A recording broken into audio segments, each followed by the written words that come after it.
આજે આપણે ઘઉંના ઠોઠા બનાવીશું। મેં 7-8 કલાક આવી રીતે ઘઉં 2 વખત પાણીમાંથી ધોઈ અને પલાળેલા। જો સરસ પલળી ગયા। હવે એને આપણે કુકરમાં બાફી કાઢીએ। આને આપણે ઘઉંની કુગરીએ પણ કહેવામાં આવે છે। ચલો આપણે હવે ગરમ પાણી કરવા મૂકી અને આપણે હવે પાણી આપણું ગરમ થઈ ગયું। એની અંદર આપણે આ ઘઉં નાખી દઈશું।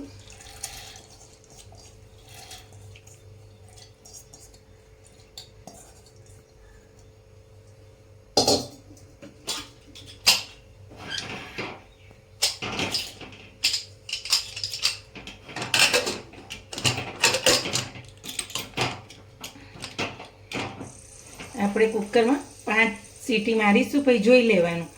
લગીર કાઠા લાગે તો 1 સીટી ફરી પાછી મારી દઈશું। હવે 5 સીટી થઈ ગઈ આપણે કુકરને। હવે આપણે જોઈ લઈએ। જો સરસ આપણા ઠોઠા બફાઈ ગયા। જો સહેલાઈથી સરસ ભાગી જાય। જો આવા બફાવા વધારે નહીં અને એકદમ કાચાય નહીં, એવા બાફવાના। જો હવે આપણે આમાંથી અડધા ગળ્યા ઠોઠા કરીશું, અડધા તીખા ઠોઠા કરીશું।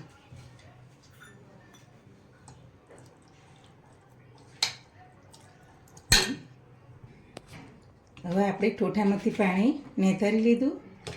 જો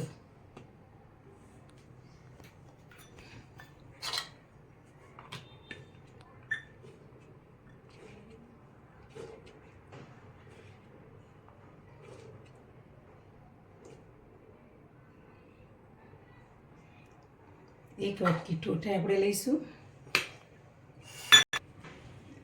એની અંદર આપણે આ ઝીણો સમારેલો ગોળ નાખીશું। જેટલું તમે ગળ્યું ખાતા એ પ્રમાણે નાખવાનું। હું 3 ચમચી ગોળ નાખું છું।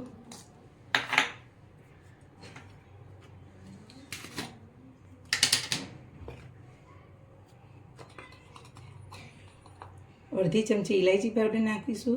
મેં ખાંડનો ભાગ અંદર છે એટલે તમને વધારે લાગે। આપણે 2 મોટી ચમચી ઘી નાખીશું અને મિક્સ કરીશું। આ રીતે આ ઠોઠા ગામડામાં બાળકોના છોકરાનો જન્મ થાય એટલે બધાને ઉછાળવાનો ઘણા ગામમાં રિવાજ છે, ઠોઠા બનાવવાનો।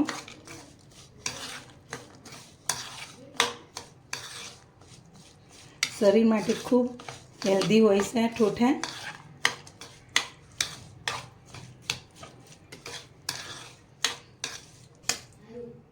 જો મિક્સ કરી દીધા આ રીતના। હવે આપણે તીખા ઠોઠા બનાવીએ। ચાલો આપણે ગેસ ચાલુ કરી અને કઢાઈ મૂકી।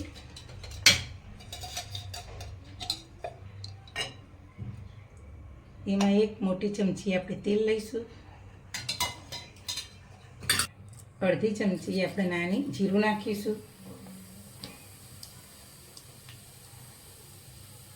ચપટી હિંગ નાખીશું। લસણની 1 કળી નાની સમારીને 1 લીલું મરચું નાખીશું। તમે લીલું લસણ પણ નાખી શકો, પણ અત્યારે ગરમી પડે છે ઉનાળામાં એટલે આપણે લીલું લસણ નાખતા નથી।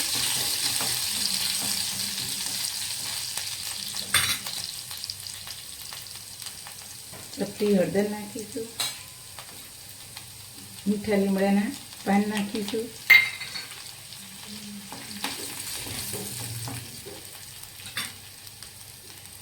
એક કટ કરેલી ડુંગળી નાખીશું।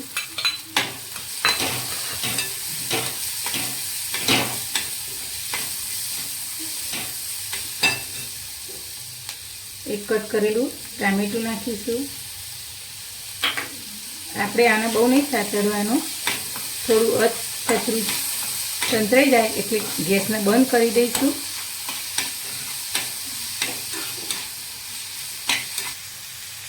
લાલ મરચું નાખીશું અડધી ચમચી। ધાણા જીરું નાખીશું। સ્વાદ અનુસાર મીઠું નાખીશું।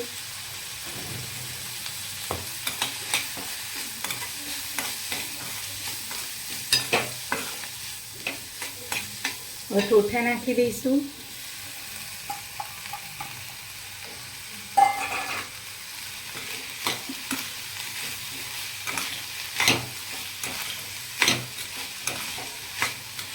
કરી આપણે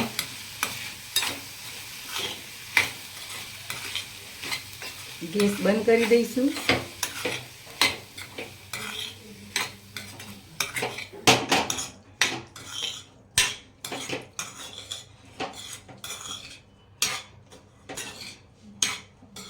ઠોઠાનો દેખાવ આપણે સાબુદાણાની ખીચડી બનાવીએ એવા તીખા ઠોઠાનો દેખાવ આપણે જો દેખાય,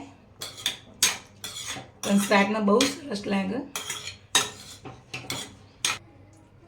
અડધી ચમચી આપણે લીંબુનો રસ નાખીશું ઉપરથી,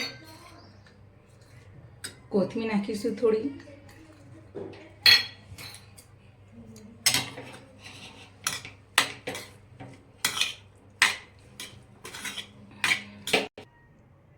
હવે આપણે પ્લેટમાં કાઢી લઈશું તીખા ઠોઠાનો.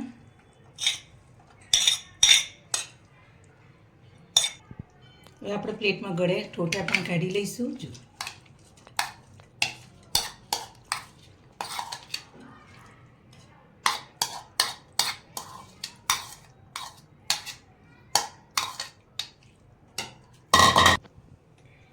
હવે આપણે તીખા ઠોઠા અને ગળ્યા ઠોઠા તૈયાર થઈ ગયા. તીખા ઠોઠામાં તમે ઉપરથી ડુંગળી પણ નાખી શકો, સેવ પણ નાખી શકો, તમારા સ્વાદ મુજબ મીઠું કે આમચૂર પાવડર બધું તમે નાખી શકો, પણ મેં સિમ્પલ રાખ્યો. મારા બંને ઠોઠા તૈયાર થઈ ગયા. મારી આવી નવી નવી ડીશને જોવા માટે, નવી નવી વાનગી જોવા માટે મારી ચેનલને શેર કરજો, લાઈક કરજો, સબસ્ક્રાઈબ કરજો.